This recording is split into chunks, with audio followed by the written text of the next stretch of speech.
Hello dear students, अपन electrochemistry का study कर रहे थे, है ना। जिसमें मैंने आपके 2 पार्ट्स है वो अपलोड कर दिए। आज अपन जो इस पॉइंट की स्टडी करेंगे वो है measurement of the standard electrode potential.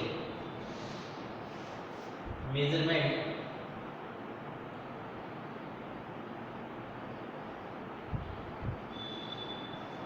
Of the standard electrode potential. हमेशा ध्यान रखो बेटा, किसी भी एलिमेंट में अपन simply standard electron potential find करते हैं तो एक हाफ सेल से फाइंड नहीं कर पाते। इसके लिए 2 हाफ सेल की आवश्यकता होती है, 2 अर्ध सेलों की आवश्यकता होती है। जिसमें तो एक अर्ध सेल अपन वो लेते हैं जिसका मेटल का इलेक्ट्रोड पोटेंशियल फाइंड आउट करना हो, और दूसरा जिसका अपन को पहले से ही ज्ञात हो। स्टैंडर्ड इलेक्ट्रोड पोटेंशियल का मतलब क्या हुआ कि फिक्स प्रेशर, फिक्स टेम्परेचर और fix concentration of electrolyte, fix concentration of electrolyte. जैसे इसका एक एटीएम प्रेशर, 298 केल्विन टेम्परेचर और कंसंट्रेशन 1 मोलर। इस कंसंट्रेशन के ऊपर अपन किसी भी इलेक्ट्रोड पोटेंशियल का मतलब किसी भी एलिमेंट का इलेक्ट्रोड पोटेंशियल फाइंड आउट करते हैं, उसको अपन बोलते हैं standard electrode potential. Standard electrode potential find out करने के लिए जो हाफ सेल लिया जाता है, हाफ सेल लिया जाता है वो अपन हाइड्रोजन को लेते हैं। इसलिए इस हाइड्रोजन के लिए जो स्टैंडर्ड इलेक्ट्रोड पोटेंशियल फाइंड किया जाता है अपन उसको बोलते हैं स्टैंडर्ड हाइड्रोजन इलेक्ट्रोड पोटेंशियल या स्टैंडर्ड हाइड्रोजन इलेक्ट्रोड। इसके लिए E0 जो सेल का जो वैल्यू होता है वो होता है 0। अब ये हाइड्रोजन का स्टैंडर्ड इलेक्ट्रोड पोटेंशियल है क्या, किस टाइप से होता है? इसमें एक ऐसा हाफ सेल होता है और ये ट्यूब बनी होती है। इस ट्यूब के अंदर इलेक्ट्रोड लगा होता है और वो इलेक्ट्रोड प्लेटिनम वायर का होता है और वो कोटेड होता है इस टाइप से। ब्लैक कोटेड इलेक्ट्रोड होता है और इसमें प्लेटिनम वायर होता है। इसमें बाहर से एक एटीएम प्रेशर पर हाइड्रोजन को इंड्यूस किया जाता है और इसके अंदर जो इलेक्ट्रोलाइट होता है वो होता है HCl इलेक्ट्रोलाइट होता है 1 मोलर कंसंट्रेशन के ऊपर किया जाता है। ये जो इलेक्ट्रोड है, ये इलेक्ट्रोड उत्क्रमणीय इलेक्ट्रोड है। उत्क्रमणीय इलेक्ट्रोड का क्या मतलब होता है? ऐसे इलेक्ट्रोड जो कैथोड और एनोड दोनों का कार्य, कैथोड और एनोड दोनों का कार्य, कैथोड पर क्या होता है? रिडक्शन, और एनोड पर क्या होता है? ऑक्सीडेशन। इसका मतलब इसमें हाइड्रोजन का ऑक्सीडेशन भी होना चाहिए और रिडक्शन भी होना चाहिए, है ना। अब हाइड्रोजन का ऑक्सीडेशन कैसे हो? जैसे H2 है, H2 convert into the 2H+, तो यहाँ से 2 इलेक्ट्रॉन निकले तो ये क्या हो गया? ऑक्सीडेशन। रिडक्शन कैसे हुआ? H+ कन्वर्ट हो गया किसके अंदर? H2 में। दिमाग में क्वेश्चन डेवलप होता है, सर ये H2 कहाँ से है? ये H2 यहाँ से है जो बाहर से आपने एटमॉस्फेयर से दिया। सर ये H+ कहाँ से है? इस HCl का ये H+। तो मेरी बात समझ में आ रही है कि स्टैंडर्ड हाइड्रोजन इलेक्ट्रोड लिया जाता है, उसको एक हाफ सेल में रखा जाता है। इसके सापेक्ष ही दूसरे मेटल का इलेक्ट्रोड पोटेंशियल फाइंड किया जाता है। किसके सापेक्ष? इसके सापेक्ष फाइंड किया जाता है। ओके, तो इसके सापेक्ष कैसे फाइंड करते हैं? इसके लिए मैं आपको 2 एग्जांपल बताता हूँ, एक तो जिंक का एग्जांपल और एक कॉपर का example. Okay,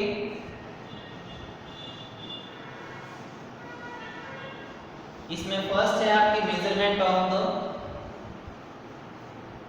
electrode potential of zinc. Measurement of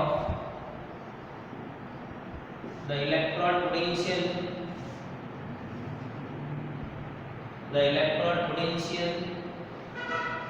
of zinc metal. इसका मतलब इस बार इसमें दो हाफ सेल लेने पड़ेंगे, एक तो जिंक के इलेक्ट्रोड वाला हाफ सेल और एक स्टैंडर्ड हाइड्रोजन इलेक्ट्रोड के हाफ सेल। मैंने एक ही हाफ सेल बना लिया आपके सामने और ये दूसरा हाफ सेल हो गया हाइड्रोजन वाला। ये इलेक्ट्रोड बना दिया मैंने जिंक का और इसके अंदर मैंने इलेक्ट्रोलाइट डाल दिया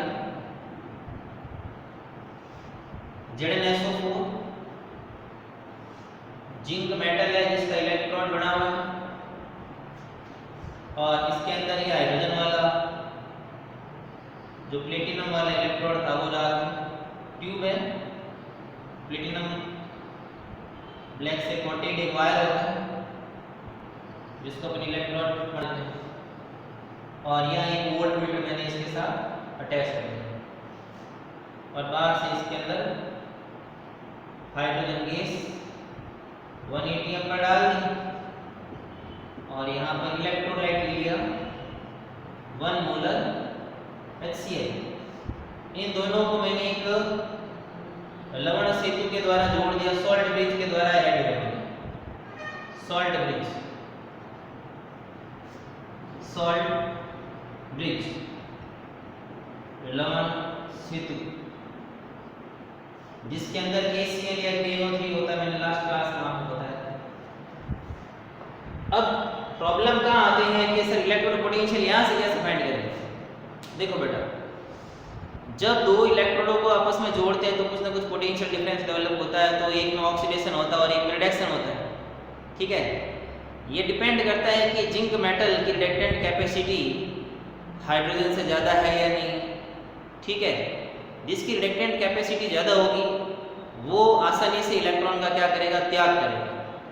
तो जिंक की जो अपचायक सामर्थ्य होती है वो हाइड्रोजन की तुलना में ज़्यादा होती है, इसलिए जिंक क्या करता है, इलेक्ट्रॉन को रिमूव करता है।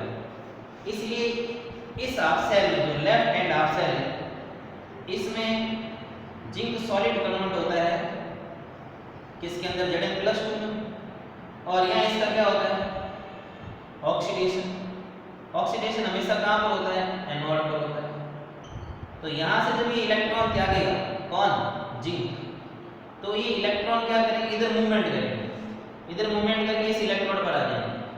तो यहाँ पर एक बार इलेक्ट्रोड ये दिखता हुई तो ये क्या बन गया, एनोड, ये नेगेटिव चार्ज आ गया। यहाँ रिडक्शन हुआ तो ये क्या बन गया, कैथोड। कैथोड पर कैसा चार्ज आता है, पॉजिटिव चार्ज। अब इलेक्ट्रॉन इधर मूवमेंट करता है तो धारा किधर बहेगी, इलेक्ट्रॉन की विपरीत दिशा में, इसलिए वोल्ट मीटर का जो साइन आएगा वो ऐसा होगा। तो सर इसका ऑक्सीडेशन हुआ तो इसमें क्या हुआ, रिडक्शन हुआ। रिडक्शन किसका होगा, जो ये HCl के अंदर जो H+ आए हैं ये क्या करेंगे, H2 में कन्वर्ट होंगे। जो इलेक्ट्रॉन इसने त्यागे वो इलेक्ट्रॉन ग्रहण करेंगे। इसका मतलब इसका यहाँ पर क्या हो गया, रिडक्शन हो गया। मेरी बात समझ में आ गई होगी, बहुत इजीली। और इसका जो यहाँ पर E जो कैथोड होगा, इलेक्ट्रोड पोटेंशियल एट कैथोड, उसका वैल्यू कितना होता है, 0 होता है। जब अपन किसी भी सेल का इलेक्ट्रोड पोटेंशियल फाइंड आउट करते हैं तो वो क्या होता है, E cell is equal to E cathode minus E anode. जो ये E0 सेल फाइंड किया जाता है वो होता है ERE, रिडक्शन पोटेंशियल। अब दिमाग में क्वेश्चन ये आता है कि सर हमको क्या मालूम चला, जब ये इलेक्ट्रॉन यहाँ से निकलकर इसमें जाते हैं उस समय यहाँ पर विभव का जो मान होता है वो होता है 0.6 वोल्ट, 0.76 वोल्ट। क्या होता है, 0.76 वोल्ट। इसका मतलब इलेक्ट्रॉन कब गमन करेगा, जब विभव क्या होगा, 0.76 वोल्ट। और कैथोड का कितना है, 0 हाइड्रोजन के लिए, और एनोड का कितना हो गया, फाइंड कर लेंगे। तो E anode it means the zinc का इलेक्ट्रोड पोटेंशियल -0.76 वोल्ट आ गया। माइनस है ना, इधर आ गया। इसको आप क्या बोलोगे, E0RE, मतलब जिंक का रिडक्शन पोटेंशियल, जिंक का अपचयन विभव है वो -0.76 वोल्ट है। अभी आपको पूछ ले कि जिंक का ऑक्सीडेशन पोटेंशियल निकालोगे, तो ऑक्सीडेशन रिडक्शन पोटेंशियल का दोनों का परिमाण मैग्नीट्यूड तो सेम होता है, बट साइन कन्वेंशन होता है वो क्या होता है, एकदम उल्टा होता है। इसका मतलब E0RP is equal to -0.6 volt, तो E0OP इज इक्वल टू क्या हो जाएगा, 0.6 वोल्ट। क्लियर? मेरी बात समझ में आ गई होगी। इसका मतलब जितना ही वैल्यू ज़्यादा नेगेटिव होगा उतना ही मेटल आसानी से ऑक्सीडाइज होगा। जितना मेटल आसानी से ऑक्सीडाइज होगा उतना वो इलेक्ट्रॉन त्यागेगा। जितना वो इलेक्ट्रॉन त्यागेगा वो उतना ही अच्छा क्या होगा, अपचयक होगा। इसका मतलब सीधा सीधा कॉन्सेप्ट ये डेवलप हो गया कि भैया जितना आपकी रिडक्शन पोटेंशियल का वैल्यू नेगेटिव हुआ वो मेटल उतना ही अच्छा अपचयक हुआ। मेरी बात समझ में आ गई होगी, इसमें शायद कोई डाउट नहीं होंगे आपको। कॉन्सेप्ट को सेट कर लेना। कॉन्सेप्ट को क्या सेट करें? E नॉट Rp का नेगेटिव वैल्यू जितना हाई होगा उतना इलेक्ट्रॉन डोनेट करने का कैपेसिटी ज्यादा होगा। जितना इलेक्ट्रॉन डोनेट करने का कैपेसिटी ज्यादा होगा उतना ही मेटल का ऑक्सीडेशन क्या होगा, ज्यादा होगा। जितना ही ऑक्सीडेशन अच्छा होगा उतना ही उसका रिडक्टेंट कैपेसिटी, अपचयक गुण उतना ही क्या होगा, ज्यादा होगा। जितना मेटल का रिडक्टेंट कैपेसिटी ज्यादा होता है ये इलेक्ट्रॉन त्यागने की क्षमता ज्यादा होती है, उतनी क्रियाशीलता भी क्या होती है, ज्यादा होती है। उतनी क्रियाशीलता क्या होती है, ज्यादा होती है। इसका मतलब सीधा सीधा कॉन्सेप्ट हो गया E not Rp negative value directly proportional reductant property बराबर। ये मैंने आपके लिए एक जिंक का फाइंड करके बताया। इसी टाइप से मैं आपके कॉपर का देखते हैं फाइंड करना। कॉपर में क्या करना होता है, एकदम मामला उल्टा है। यहाँ पर मैंने कॉपर मेटल ले लिया और यहाँ मैंने कॉपर सल्फेट लिया, बट इस बार इसमें क्या होता है कि हाइड्रोजन की जो अपचयक सामर्थ्य होती है, रिडक्टेंट जो कैपेसिटी होती है वो कॉपर की तुलना में ज़्यादा होती है। इसका मतलब कॉपर यहाँ पर ऑक्सीडेशन नहीं करेगा, कॉपर का क्या होगा, रिडक्शन होगा। रिडक्शन होगा इसका मतलब Cu+2 किस में जाएगा, Cu सॉलिड में जाएगा। इसका मतलब इसने 2 इलेक्ट्रॉन गेन किए हैं। अब 2 इलेक्ट्रॉन गेन किए हैं तो ये 2 इलेक्ट्रॉन आए कहाँ से, 2 इलेक्ट्रॉन यहाँ से आए कि हाइड्रोजन ने अपना ऑक्सीडेशन किया और यहाँ से 2 इलेक्ट्रॉन तैयार किए। इसका मतलब इस बार इलेक्ट्रॉन का जो फ्लो होगा वो उल्टी डायरेक्शन में हो गया, इस डायरेक्शन में इलेक्ट्रॉन का फ्लो हो गया। इस डायरेक्शन में इलेक्ट्रॉन का फ्लो हो गया मतलब करंट यूं फ्लो होगी। अब इलेक्ट्रॉन यूं फ्लो हुआ तो इसका मतलब इस बार ये वाला इलेक्ट्रोड है वो एनोड का काम करेगा और ये वाला किसका काम करेगा बेटा, कैथोड का काम करेगा। इसीलिए मैंने कहा था जो स्टैंडर्ड हाइड्रोजन इलेक्ट्रोड होता है वो उत्क्रमणीय इलेक्ट्रोड है। कहने का मतलब वो एनोड का भी काम करता है और कैथोड का भी काम करता है।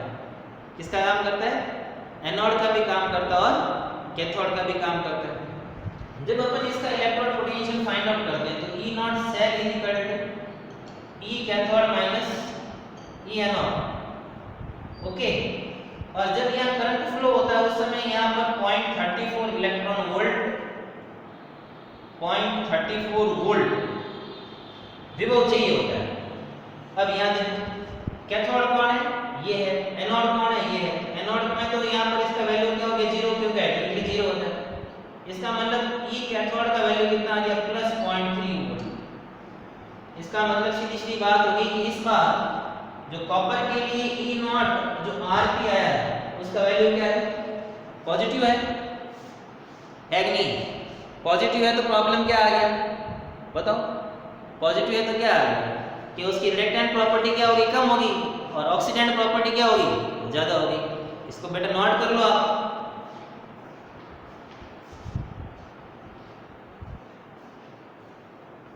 मेरे हिसाब से इसमें आपको कोई भी डाउट नहीं होना चाहिए।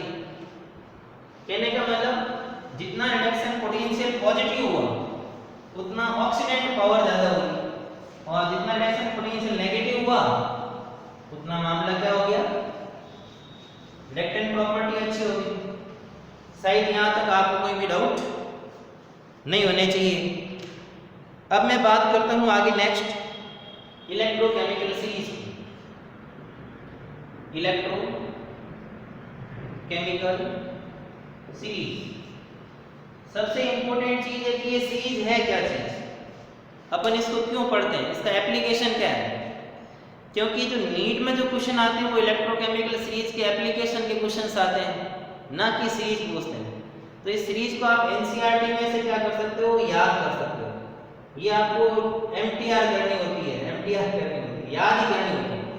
अब ये सीरीज बनाई कैसे? जैसे मैंने जिंक और कॉपर के इलेक्ट्रोड पोटेंशियल फाइंड आउट की है, किसके रेस्पेक्ट में?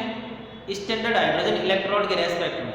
वैसे वैसे क्या किए जाते हैं, बहुत सारे मेटल्स के इलेक्ट्रोड पोटेंशियल फाइंड आउट करके उनको एक फिक्स ऑर्डर में क्या किया जाता है, अरेंज किया जाता है। उस ऑर्डर को अपन क्या बोलते हैं? इलेक्ट्रोकेमिकल सीरीज बोलते हैं। ओके, तो अब देखो इसमें क्या है, हाइड्रोजन का जो इलेक्ट्रोड पोटेंशियल माना गया है, हाइड्रोजन का E0 वो 0 माना गया। कितना माना गया? 0।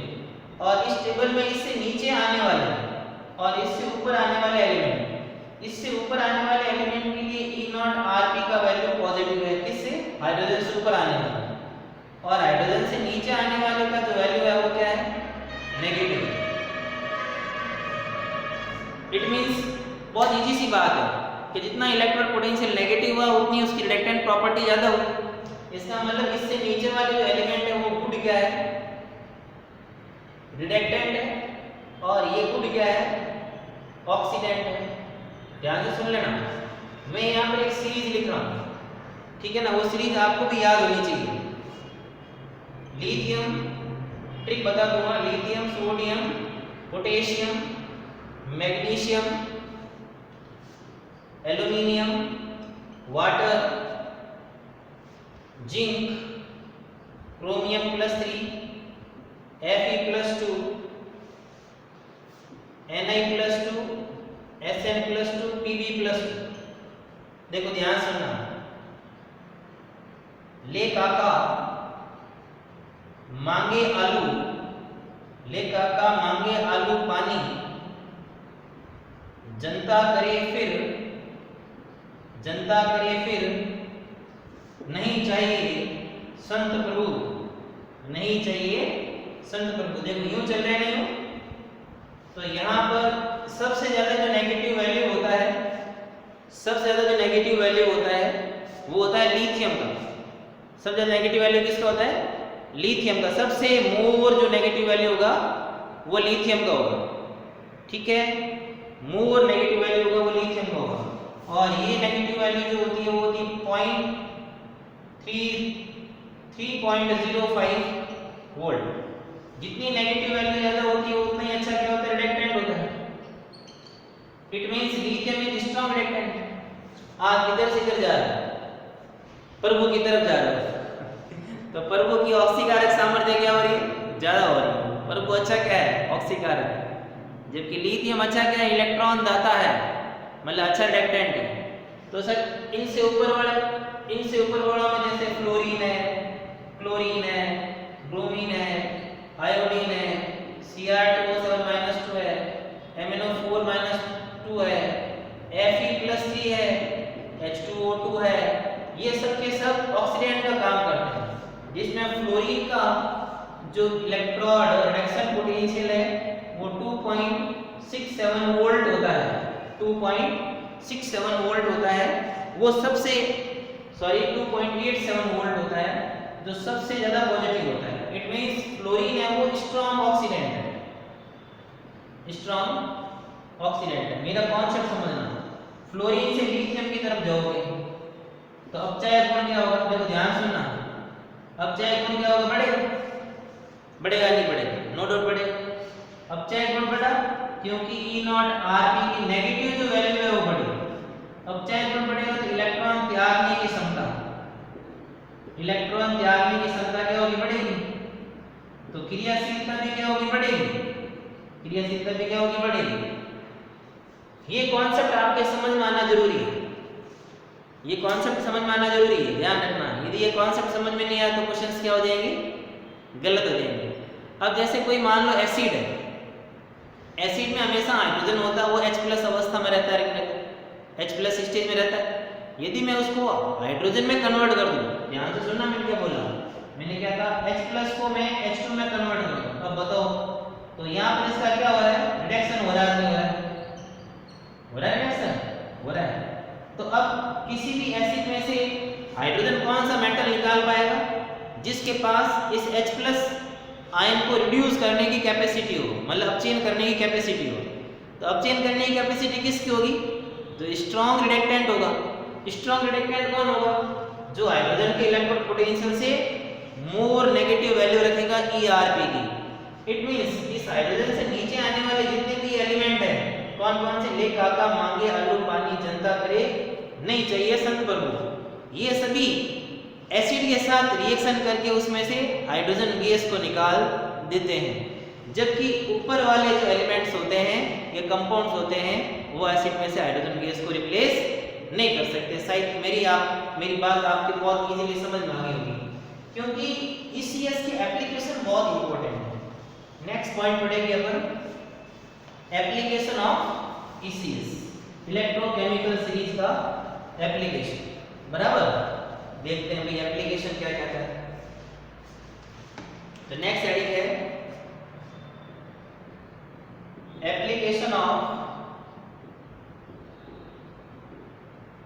Electro chemical series, electrochemical series. First है आपके application determination of the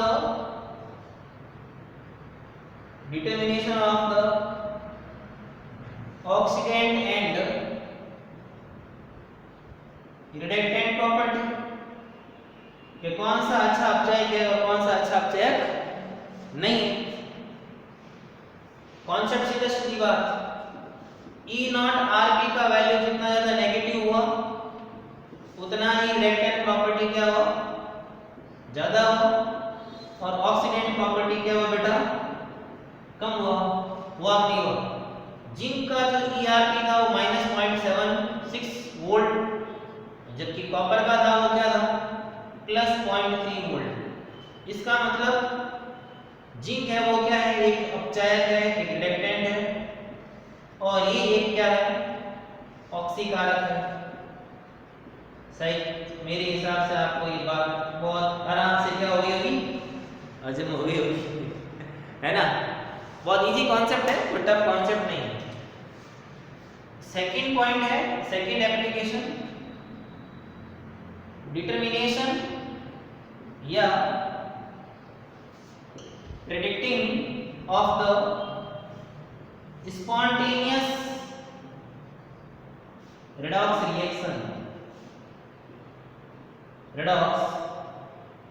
reaction, जो रेडॉक्स अभिक्रियाएं होती है उनका निर्धारण करना कि ये रेडॉक्स अभिक्रिया संभव है या नहीं है। बहुत सारे ऐसे क्वेश्चंस आते हैं कभी कभार नीट में, पूछते हैं कि इस मेटल को या इस कंपाउंड को इस पात्र में रख सकते हैं कि नहीं रख सकते, या फिर ये कंपाउंड या ये रिएक्शन सही है या नहीं है, या ये रिएक्शन होगी या नहीं होगी। इसके बहुत सारे ऐसे क्वेश्चंस आते रहते हैं। तो देखो मैं आपको इसके एग्जांपल्स बताता हूँ, तब आपकी बात क्या आ जाएगी, समझ हो जाएगी। एग्जाम्पल बहुत इंपॉर्टेंट है, एग्जाम्पल नहीं होगा तो फिर आपके वो क्वेश्चंस क्या हो जाएंगे, गलत हो जाएंगे।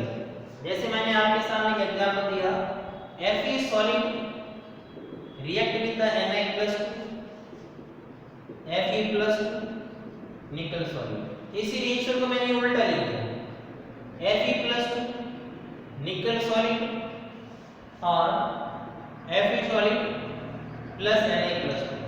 अब देखो Na+2 का मतलब कोई कंपाउंड है, मैंने मान लिया निकल सल्फेट है, और Fe+2 का मैंने कंपाउंड मान लिया फेरस सल्फेट, कोई प्रॉब्लम नहीं। ध्यान रखना जो रिडक्शन पोटेंशियल आयरन का होता है वो होता है -0.44 वोल्ट और इसका होता है -0.25 वोल्ट। ये मैंने बोला ना आपको, ये डेटा याद नहीं करने हैं, ये डेटा याद नहीं करना है आपको, इलेक्ट्रोकेमिकल सीरीज को याद करना है। इलेक्ट्रोकेमिकल सीरीज को याद करोगे तो आपके दिमाग में सेट हो जाएगा। तो मेरे को एक बात बताओ, इन दोनों में अच्छा अपचयक कौन हो, अपचयक, अच्छा रिडक्टेंट कौन हो, अच्छा रिडक्टेंट हुआ सर आयरन हुआ, किससे, निकल से। इसका मतलब आयरन क्या करेगा, इजी इलेक्ट्रॉन डोनेट करेगा, करेगा नहीं करेगा। इसका मतलब Fe होगा वो Fe+2 में जाएगा और इसका क्या कर देगा, रिडक्शन कर देगा। इट मींस ये वाली जो रिएक्शन है वो पॉसिबल है, अब ये रिएक्शन पॉसिबल होगी तो निकल सल्फेट को आप क्या आयरन के पात्र में रख पाओगे? नहीं रख पाओगे, क्योंकि निकल सल्फेट होगा वो आयरन के साथ क्या कर लेगा? रिएक्शन कर लेगा, और रिएक्शन कर लेगा तो प्रॉब्लम हो जाएगी, क्योंकि निकल सल्फेट तो रहेगा ही नहीं। इसका देखें तो इसका तो रिडक्शन कैपेसिटी ज़्यादा होता है, तो ये रिएक्शन तो पॉसिबल ही नहीं है, क्योंकि यहाँ तो इसका क्या हो रहा है? रिडक्शन हो रहा है, जबकि इसका क्या होना चाहिए? ऑक्सीडेशन। इसका मतलब ये रिएक्शन पॉसिबल नहीं है। इसका मतलब आयरन सल्फेट को आप निकल के पात्र में रख सकते हैं, क्योंकि आयरन सल्फेट है वो निकल के साथ क्रिया नहीं करेगा। तो आपको पता चल गया कि कौन सी कैसी अभिक्रिया को जज करना है, कि कौन सी अभिक्रिया होगी, कौन सी अभिक्रिया नहीं होगी। ओके, नेक्स्ट है आपकी third application, last and third application. Third application आपको बताता है reaction with the acid and evolving of hydrogen gas, कि कौन सा धातु अम्ल के साथ क्रिया करेगा और हाइड्रोजन गैस को उत्सर्जित करेगा, हाइड्रोजन गैस को निकालेगा। ठीक है, मतलब कौन सा मेटल एसिड के साथ रिएक्शन करके हाइड्रोजन गैस का रिप्लेसमेंट करता है। तब दिमाग ये लगाना, देखो इलेक्ट्रॉन पोटेंशियल हाइड्रोजन क्या माना था? 0, और इससे ऊपर वाले इससे नीचे वाले, इससे नीचे वाले जो E0 Rp थे उनका वैल्यू क्या था? नेगेटिव, और E0 Rp का वैल्यू क्या था? पॉजिटिव।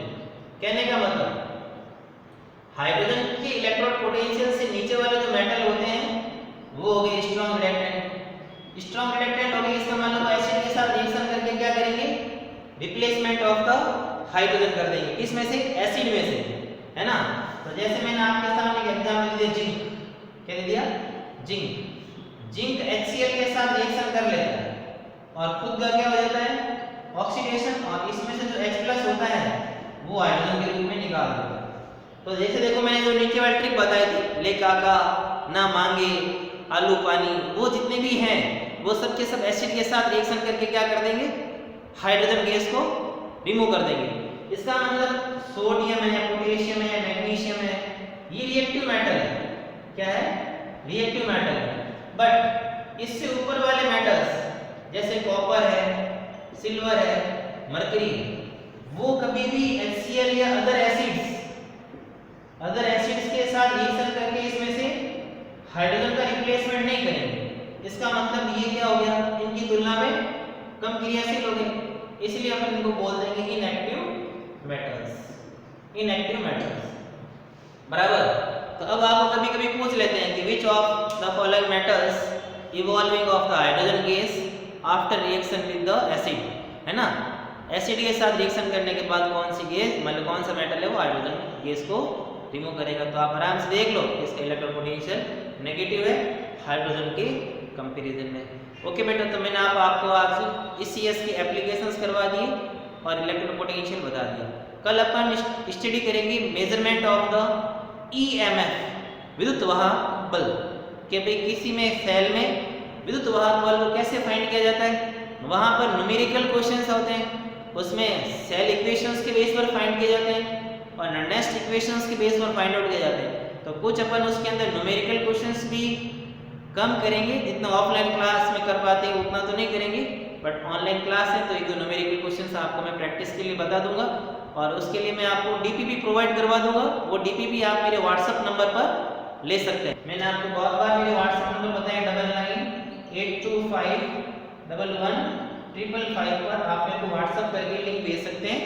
ओके बेटा, थैंक यू। नेक्स्ट मिलते हैं। आपको वीडियो पसंद आया तो इसको शेयर और सब्सक्राइब करो, जिससे अपने साथियों को कुछ फायदा भी हो सके। ओके बेटा, थैंक यू।